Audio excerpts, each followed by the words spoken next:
They taunted the human's small size, then met his galaxy-dominating pet. Part 1. The Smallest Delegate.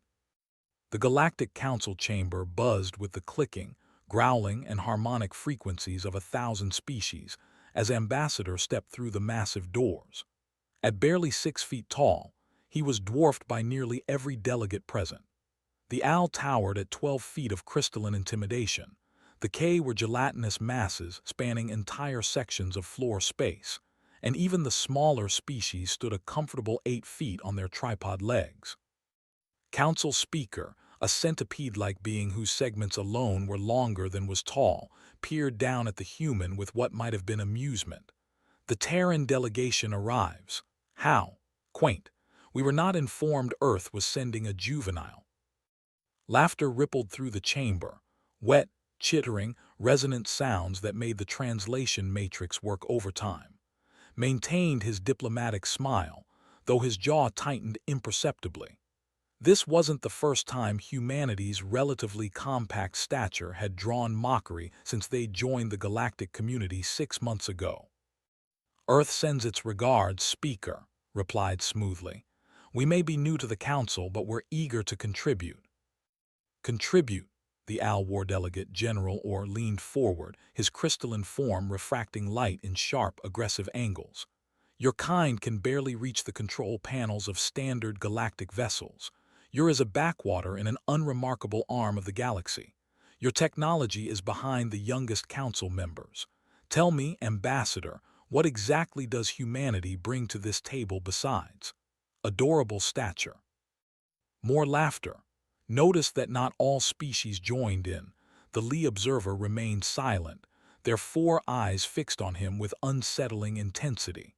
The Borderland Collective's representative, a hive-mind entity, pulsed with what the translator rendered as curiosity. We bring perspective, said calmly, and companionship. In fact, I'd like to introduce the council to my companion who made the journey with me. Touched his comlink. Girl, you can come in now. The massive doors opened again, and the laughter died. She entered on all 4s, her paws making soft clicking sounds on the polished floor. She was simply beautiful, a German Shepherd mix he'd rescued 5 years ago, her brown and black coat gleaming, her intelligent eyes scanning the room. To the assembled aliens, she was something else entirely. By the void, someone whispered. The girl, officially designated as Companion Animal Terra on the ship's manifest, but answering to Luna, walked calmly to side and sat, her head level with his hip. She was, by human standards, a good-sized dog at 75 pounds. By galactic standards, she was a predator that moved with liquid grace, her teeth visible as she panted slightly, her ears alert and swiveling. This is Luna, said, resting his hand on her head. She's my friend. Your friend? His voice carried a tremor. Ambassador, that is clearly an apex predator. The biometric scanners indicate it possesses sufficient strength to dismember most species present, teeth designed for tearing flesh. And the speaker consulted a display. Yes, it is descended from a lineage of pack hunters that brought down prey 3 times their size. She's a dog, said, scratching behind her ears. Luna's tail wagged. Humans domesticated her ancestors 40,000 years ago. She lives with me. We're companions. You domesticated that general or had risen, his crystalline form shifting into a defensive posture. Not me personally, replied. But yes, my species did. Luna here is actually on the smaller side. Some breeds get up to 200 pounds. The Lee observer's translator crackled to life for the first time. The human speaks truth. Our preliminary scans of Earth revealed these creatures are ubiquitous on the planet. They are integrated into human dwellings, human families, human society. The predators live with them. As pets, the Borderland Collective added, their unified voice tinged with something between horror and fascination. Our databases indicate humans keep many species as pets. Predators, prey animals, even some that could easily kill their human companions. They bring them into their homes. They sleep beside them. Shrugged, sure. Luna sleeps at the foot of my bed every night, don't you, girl? Luna woofed softly in response, and half the chamber flinched. Part 2, The Human's Pet. The council reconvened the next day, but the atmosphere had shifted dramatically. Where there had been mockery, there was now a distinct current of unease. Noticed armed security drones hovering near his delegation section. They hadn't been there yesterday. Luna, blissfully unaware of the concern she'd caused, dozed at his feet. Council Speaker called the session to order with considerably less pomp than usual. The Council has reviewed the biological data on the Terran, companion animal. We have concerns. I assure you, Luna is perfectly safe, began, but the Speaker raised several limbs for silence. It is not the individual creature we fear, Ambassador. It is what it represents. Segments rippled with agitation. In the 40,000 cycles since the Council's founding, we have never encountered a species that successfully domesticated apex predators. Most species that attempted such folly were driven to extinction, yet your people did this not once but repeatedly with multiple species. The Lee Observer floated forward, their translucent body pulsing. We completed our deep scan of Earth overnight. The results are troubling. Your planet rates as a Class 9 on the Hazard Index. The diversity and lethality of your ecosystem exceeds 97% of inhabited worlds. Yet your species does not merely survive, you dominate. You have spread across every environment from frozen poles to scorching deserts. And you brought the predators with you, General, or added, his crystalline voice harsh. Our scans show these dogs everywhere humans go, military bases, exploration vessels, civilian homes. Children interact with them daily. This would be unthinkable on any civilized world. Felt a flash of irritation. With respect, General, Luna isn't a weapon, she's family. That's precisely what disturbs us, the Borderland Collective interjected. The psychological bond indices between humans and their predator companions register at levels comparable to offspring relationships. You have emotionally bonded with creatures that could kill you. That should inspire terror inspires. Affection. As if to punctuate the point, Luna woke and stretched, her jaws opening in a massive yawn that displayed every tooth. She looked up at with those warm brown eyes, and he smiled, offering her a treat from his pocket. She took it gently, her tail wagging. She's been bred for 40,000 years to be our companion, explained. Yes, she's descended from wolves, but Luna wouldn't hurt anyone unless they threatened me or someone she loves. That's what makes dogs special. They chose us and we chose them. We evolved together. Your species co-evolved with an apex predator, said slowly, as if testing the words. And this is why you show no fear in the council chambers, why you walk calmly among species that could physically overpower you. You grew up surrounded by beings that could kill you but chose not to. This is normal to you. I suppose so, admitted. I never thought of it that way. Perhaps you should, the Lee Observer said, because we have, and the implications are staggering. If humanity can bond with and domesticate such creatures, what else might you be capable of? What other impossibilities do you consider normal? The Al General leaned back, his aggressive posture softening. I mocked your size yesterday, Ambassador. I see now that was foolish. Your species is small not because you are weak, but because you never needed to be large. You had other advantages. You had companions. Luna chose that moment to nudge his hand with her nose, seeking attention. He obliged, scratching her head as murmurs spread through the chamber. The question now, said, is what humanity wants from this council, because after seeing what we've seen, we're inclined to give it. Blinked, I'm sorry. You walked in here yesterday as a species we could dismiss, a curiosity from a backwater world, but species that can do what you've done, that can turn predators into companions, that can thrive on, that can look at danger and see friendship. Such species either become invaluable allies or terrifying enemies. The Council prefers the former. "We're here as friends," assured them. "We always were." "Then prove it," General Orr said. "The sector has been plagued by the swarm for 3 cycles. They're a species of aggressive, highly territorial, resistant to conventional military force.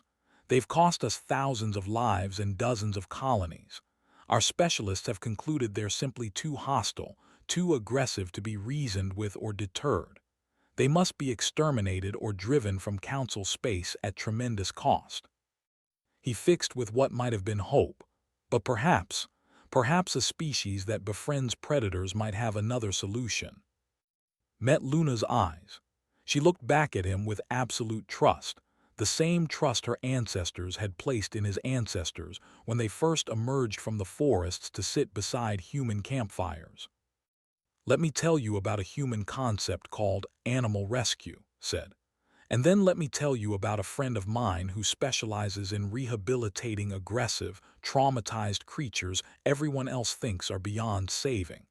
If they are hostile, there's probably a reason. And if there's a reason, maybe we can help."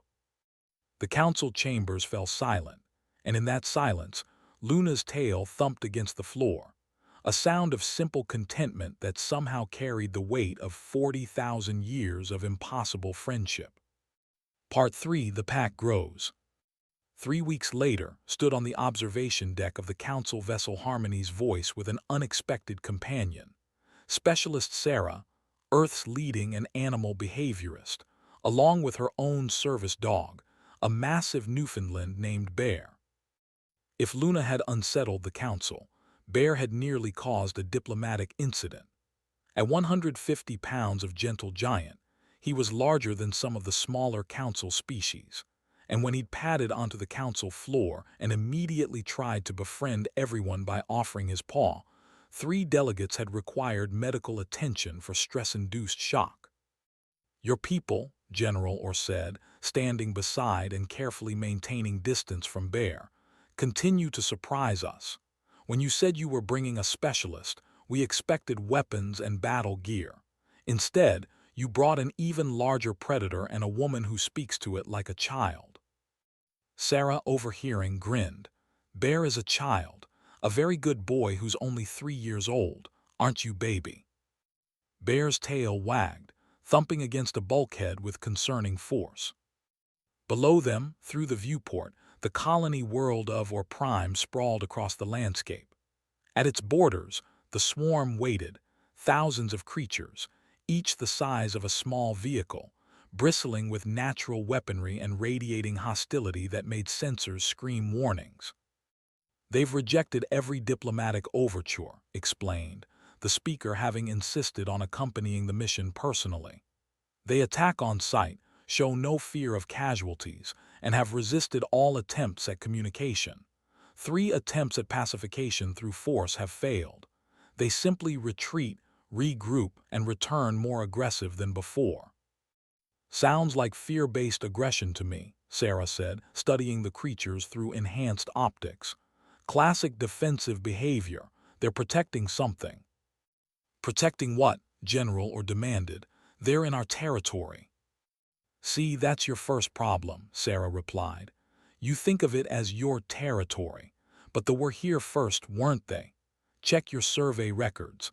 I bet this was their breeding ground or something equally critical before the colony was established." The Lee observer, also present, pulsed thoughtfully. "We did detect unusual substrate compositions in the disputed zone, mineral combinations that don't occur naturally elsewhere on the planet." "Nesting materials," Sarah said confidently. "They're protecting their children. That's why they're so aggressive, why they won't back down even when losing. They can't. Their offspring are down there." Saw understanding dawn on the general's crystalline features. "We built our colony on top of their nursery." "Not on purpose," Sarah said diplomatically. "But yeah, so here's what we're going to do. General, I need you to pull your forces back 2 kilometers. Show them you're not an immediate threat. Then and I are going down there. You're going to walk into a swarm, segments nearly tangled in alarm. They'll tear you apart." "Maybe," Sarah acknowledged, "but probably not because we're bringing our friends." Luna and Bear sat at attention, both dogs focused on their humans with absolute devotion. Sarah pulled out a vest marked with universal peace symbols and strapped it onto Bear, then did the same for Luna. Dogs have been helping humans with dangerous wildlife for thousands of years, explained. They can read body language and pheromonal signals we miss. They can show non-aggression or establish dominance without violence. They're perfect ambassadors because they're predators who choose peace. You're insane, General said flatly. This is suicide. Probably not our first choice, admitted. But Sarah's never lost a patient, animal, or alien, and I trust Luna with my life. We do that a lot on Earth, trust our companions with our lives. It's kind of our thing. An hour later, and Sarah walked slowly across the boundary zone, both dogs at heel. The swarm chittered and clicked, their mandibles clacking warnings. But they didn't charge. Easy, Sarah murmured, not to the but to Bear. Show them we're not hunting. Bear, understanding in the way only dogs can, lowered his head and approached in a submissive posture, but not fearful. Confident submission, showing respect to another pack. Luna mirrored him, both dogs demonstrating that while they were predators who chose not to hunt. A large, its carapace marked with age, stepped forward. It towered over them, bladed limbs raised. His heart hammered, but he kept his breathing steady. Luna sensed his tension and pressed against his leg, a gesture of comfort and solidarity. Sarah reached into her pack slowly, telegraphing every movement. She pulled out a container and opened it, releasing a pheromone mixture she'd synthesized aboard the ship, a complex message in biochemical language that translated roughly to, "We understand. We mean no harm to your young. We wish to help." The leader froze, its limbs slowly lowered. Bear took 3 more steps forward and did something completely unexpected. He play-bowed, front legs extended, rear end up, tail wagging slowly. It was a universal gesture among Earth's social creatures. I want to be friends. The Santeni quivered. It reached out one limb and gently, so gently touched Bear's head. Bear's tail wagged faster. "Oh my God," breathed, "it's working." Luna, not to be left out, approached another and sat politely, offering her paw the way she'd been taught. The alien creature tilted its head in unmistakable confusion, then carefully touched the paw with its mandible. Sarah laughed, tears in her eyes. "Good girl, Luna, good boy, Bear, you're such good ambassadors." Over the next 3 hours, with the dogs serving as intermediaries, Sarah negotiated with the. Through pheromones, gestures, and the universal language of these predators are friends, not threats, they reached an understanding. The colony would relocate its outer buildings. A section of territory would be designated as protected breeding grounds. In exchange, they would allow peaceful coexistence and even cooperation. As they prepared to leave, several young approached Bear and Luna, their movements curious rather than aggressive. Bear let them investigate him thoroughly, his tail a constant metronome of friendliness. Luna allowed a juvenile to sniff her face, then licked its carapace in response, treating it like she would a new puppy at the dog park. Back aboard the Harmony's Voice, the council delegation stood in stunned silence as they reviewed the footage. "They domesticated the," someone whispered. "No," Sarah corrected firmly. "We didn't domesticate anyone. We made friends. There's a difference. They are still wild, still free, still themselves, but now they're neighbors instead of enemies." General approached, his entire posture transformed. "I mocked your size, Ambassador. I thought it made you weak.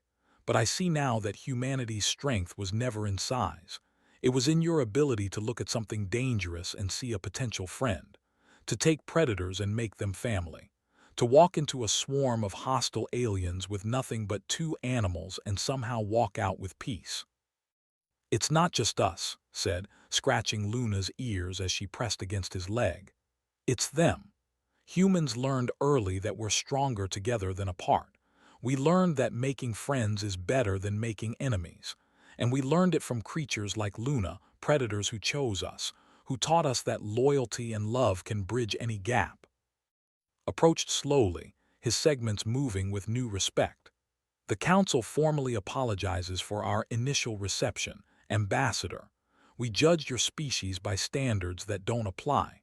We see now that humanity brings something the galaxy desperately needs: the ability to find common ground with the hostile, to build bridges where others see only walls. We also vote to immediately sponsor Earth for full Council membership, the Borderland Collective added, along with all the rights and protections that entails. And the Lee Observer pulsed. We formally request that human-animal specialists be made available for consultation across Council space. I suspect they are not the only species we've misunderstood. Looked down at Luna, who gazed back with those warm brown eyes that held 40,000 years of trust. He thought about all the other humans and their companions: dogs, cats, horses, birds, even reptiles and rodents, that had taught humanity its greatest lesson: that different doesn't mean enemy, that dangerous doesn't mean evil, and that sometimes the strongest bonds form between the most unlikely friends. We'd be honored, he said. After all, making friends is what we do best, right, girl? Luna barked once, a sound of pure joy, and somewhere in the galaxy, another impossible friendship was waiting to begin.